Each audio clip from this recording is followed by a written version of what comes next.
গরম এক সপ্তাহ ধরে সমানে বড় মেয়ে বলে যাচ্ছে চলো মা যাই, চলো মা যাই।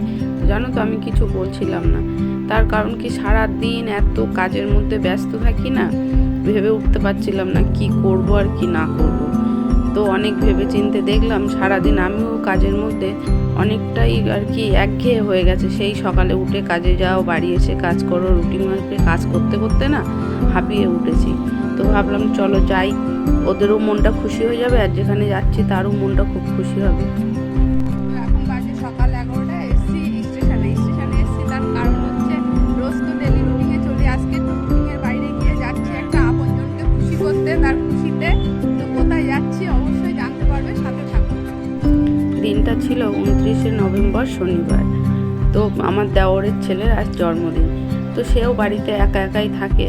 তার বাবা মা দুজনেই যেহেতু চাকরি করে, আর একটা ফ্ল্যাটের মধ্যে একটা বাচ্চা, ওই স্কুল, আর ওই দুজন বাবা মার মুখ দেখে সারাক্ষণ কতই বা থাকতে পারে। তো যখনই সে ছুটি ছাটা পড়ে তার দিদিদেরকে ডাকে ফোন করে করে যে এসো, বা আমার ছোট মেয়ে তার বোন হয় যে বোন এসো, কিন্তু এদেরও পড়াশুনো সেইভাবে টাইম হয়ে ওঠে না।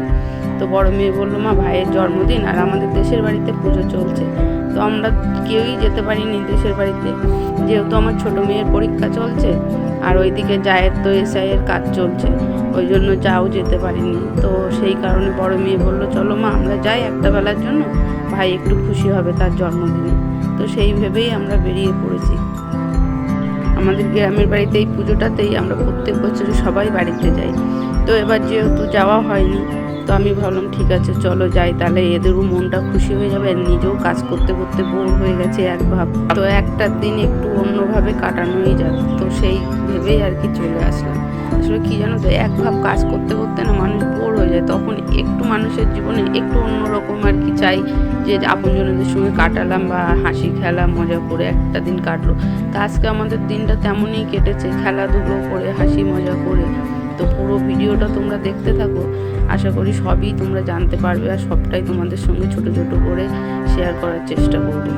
তো দেখো আমরা রাস্তাটা পার, মানে রেল লাইনটা পার হয়ে আর কি এই পারে যাচ্ছি একটু কেক নেওয়ার জন্য, দেওরের ছেলের জন্য কেক নেবো, তাই জন্য যাচ্ছি। কেক নিয়ে তারপরে ওদের বাড়িতে যাব। জানো তো আজকে ওদের বাড়িতে যাচ্ছি, ওর ছোটোবেলাটা না খুব মনে পড়ছে। ও যে সময় হয়েছিল সেই সময় তো এরকম শীতই ছিল। তো ও সারা দিন ঘুমাতো আর রাতে আর ঘুমাবে না, বসে থাকবে। আর তখন তো আমি কলকাতায় থাকতাম না, গ্রামের বাড়িতেই থাকতাম। তো ওর মার যেহেতু সিজারে ও হয়েছিল, আর ওরা বরাবরই মধ্যম গ্রাম থাকে, তো তখন আমি গ্রাম থেকে এসে 1 মাসের জন্য ওদের বাড়িতেই ছিলাম। যেহেতু ও হয়েছে ছোট, ওই জন্য ওর মাকে দেখভাল করতে হবে বলে আমি এসেছিলাম 1 মাস ওদের বাড়িতে। তো ও যেহেতু রাতে ঘুমাতো না, তো কি করব, সারাদিন কাজকর্ম করে ওকে রাতে নিয়ে বসে থাকতাম। এবার কোল থেকে ঠান্ডার সময় বিছনায় নামবেই না, তো কি করব, আমিও আর সারাদিন কাজ করে কতই বা বসে থাকবো। তো কি করতাম, পিঠের পিছনে বালিশ দিয়ে খাটে হেলান দিয়ে আর ওকে বুকের ওপর করে নিয়ে আমরা সারাদিন ওইভাবেই ঘুমাতাম। আর যখন যখন ও খিদে পেতো ওর মার থেকে খাইয়ে নিতাম। ওর মা একটু ভয়ই পেত যে শেষদি ছেলে পড়ে যাবে কিনা, ওর মা আবার বারে বারে উঠে দেখতো। তো যাই হোক, এই করতে করতে এরকম করতে করতে কিছুটা দিন আমাদের কেটে গেল। তারপরে একদিন মাসি আসলো বাড়িতে।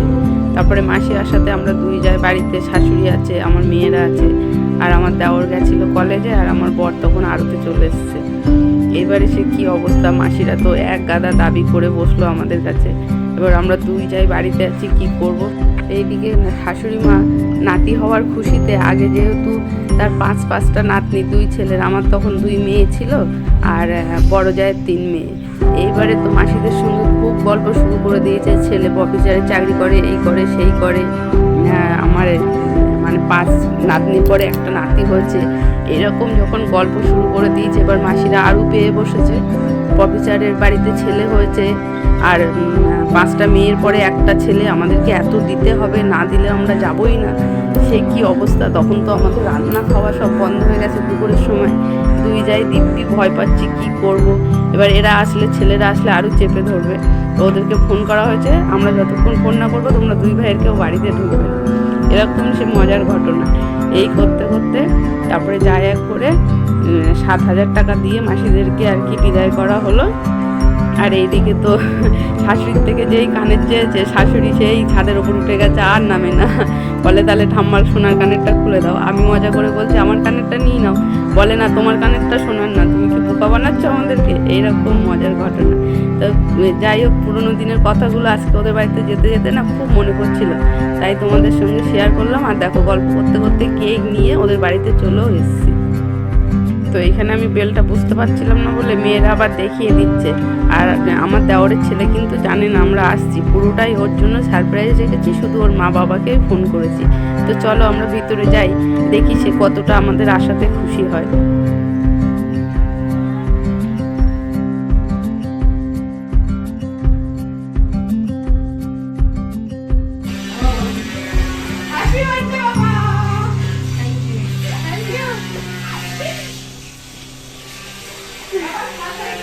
তারপরে দেখো আমরা চলে এসেছি, আর সে খেলা করবে না। আমাদের পাওয়া মাত্রই তাদের ভাই বোনেদের খেলাধুলো শুরু হয়ে গেল। আর এই দিকে দেখো আমার ছোটো গিন্নি এসেই বেলুন ফুরোতে শুরু করে দিয়েছে, তার দাদার ডেকোরেশন করতে হবে। আর ওর কাকিমা অনেকটা রান্না এগিয়ে রেখেছিল, আর কিছুটা আমিও করে নিয়েছিলাম, নিয়ে সবাই মিলে এখন এবার খাওয়া দাওয়া শুরু হচ্ছে। তারপরে দেখো দুপুরে শুয়ে কিছুটা গল্প টল্প করে উঠে আবার বিকালে চা চলে এসছে, চা খাচ্ছে এখন। আর এদিকে মেয়েরা মিলে যে আমাদের এমনি ঘরোয়াভাবেই একটু সেলিব্রেশন হচ্ছে, তো মেয়েরা নিজেদের মতো করে আর কি সাজাচ্ছে। ওরাই 3 জন, আর আমি আমার মেয়ে 3 জনকে নিয়ে আমরা 2 জন গেছিলাম। তো যাই হোক, এই সাজানো গোছানো চলছে, এবার কেক কাটাকাটি হবে।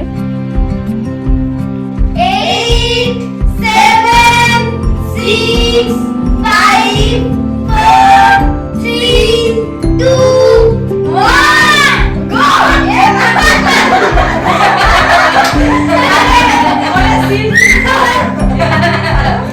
তো দেখো এখানে এই সেল পাঠানোটা চলছিল, এটা নিশ্চয়ই সেলই বলে, আমি ঠিক জানি না। তো দেখো এটা প্রথমে হচ্ছে ফাটছিল না, তারপরে ফেটেছে। তো সবাই কেমন খুশি। এবারে সেলটা ফাটিয়ে নিয়ে এবার কিছু আমরা ছবি টবি তুলে নিয়েছিলাম, নিয়ে তারপরে এবার কেক কাটাকাটি চলছে। তো আমরা কিন্তু এই দিনটাতে খুব মজা করেই কাটিয়েছি। আর মাঝে মাঝে না এরকম ফ্যামিলির সঙ্গে হাজার কাজ থাক, ফ্যামিলিদের সঙ্গে আমাদের টাইম কাটানোটা খুব জরুরি। আজকাল না আমরা কর্মজীবনে এত ব্যস্ত হয়ে পড়েছি যে ফ্যামিলিদের মধ্যে সেই বন্ডিং বা একে অপরের প্রতি একটা ভালোবাসা কদর, সেই জিনিসটাই নেই। যে যার মতো আমরা হয়ে গেছি আর কি, কর্মজীবনে যার জীবনে উন্নতি করার জন্য। কিন্তু তাও কর্ম তো আমাদের করতেই হবে, কর্ম ছাড়া আমাদের জীবন চলবে না। তার মাঝে মাঝে অবশ্যই এরকম হচ্ছে নিজেদের মধ্যে একটু কাটানোটাও ভালো। আমরা কিন্তু এটা বাইরের কোনো লোকই হয়নি, আমাদের দুটো ফ্যামিলি মিলেই হয়েছে, যেমন আমার ছোটো দেওরের বাড়ির লোক আর আমরা। আর বড় যাদের তাদের কারোকে বলাও হয়নি, বাড়িতে পুজোও চলছে। আর এটা পুরোপুরি আমাদের তরফ থেকে একটা সারপ্রাইজ ছিল। তো যাই হোক, খুব হাসি মজা করে কাটানো হয়েছে দিনটা। আর এইদিকে আমার মেয়ের একটা স্কেল নিয়ে দেখো সবাই এই ফুল বানানোর চেষ্টায় লেগেছিল কেক টেক কাটার পরে। তো সে তো আর কেউ পাচ্ছে না, এই করতে করতে এরকম করে প্রচুর দিনটা আজকে খেলা করে বাচ্চাগুলোও কাটিয়েছে। আমরা 2 যাই একটু নিজের মতো করে গল্প করে। তো আজকের দিনটা আমাদের খুবই ভালো করে কেটেছে। আজকের দিনটা শনিবার ছিল বলে দুপুরে অনেক কিছুই নিরামিষ করেছিল আমার যেমন ভেজ ডাল, তারপরে তোমার 5 রকম ভাজা, বেগুনি, ধনেপাতার চপ, তারপরে ছিল আলু পোস্ত, তারপরে পনির, এরকম অনেক কিছুই রান্নাবান্না হয়েছিল। তা যেহেতু আমরা কেকটা নিয়ে এসেছিলাম ডিম দেওয়া কেক, ওই জন্য সেই কেকটা তো সবাই ভুলে খেয়ে ফেলেছি, তাই জন্য রাতে এসেছিলো আবার বিরিয়ানি। তো মধ্যমগ্রাম তো তোমার উজ্জ্বলদার বিরিয়ানি খুব ফেমাস, তো উজ্জ্বলদার থেকে বিরিয়ানি আনা হয়েছিল। তো যাই হোক, সারাদিন তো খুব হাসি মজাতে কাটলো। এইবারে খেয়ে দিয়ে বাড়ি ফেরার পালা। তো ছেলেটা না বাড়ি ফেরার সময় খুব কান্নাকাটি করছিল যে আর আজকে রাতটা থেকে যাও। কিন্তু সকালে তো সবারই কাজকর্ম থাকে না, ওই জন্য আর থাকতে পারিনি। তো যাই হোক, আমি খুব বুঝিয়ে শুনিয়ে তারপরে চলে এলাম। তো সবাই রাতের খাবার নিয়ে বসে পড়েছি, সবাই তো খেয়ে খুব খুশি। তো যাই হোক, ব্লগটা আজকে এই অবধি রাখছি। খেয়ে দিয়ে দেখো আমরা বাড়ির জন্য রওনাও হয়ে গেছি। তো তারপরে সকালে খুব তাড়াহুড়ো করে বেরোনো, তো কেউ শীতের জিনিস নেওয়া হয়নি। তো কাকিমা আবার একটা চাদর দিল, ছোটোটা মুড়ি নিয়ে আসলাম। আর আমরা যেহেতু বড় বলে আমাদের অতটা অসুবিধা হয়নি। তো সবাই ভালো থেকো, সুস্থ থেকো। আর ব্লগটা কেমন লাগলো অবশ্যই কমেন্টে জানিও। আর একটু লাইক, কমেন্ট, সাবস্ক্রাইব করে পাশে থেকো। আর ফেরার সময় আমি কিছু ফুল গাছ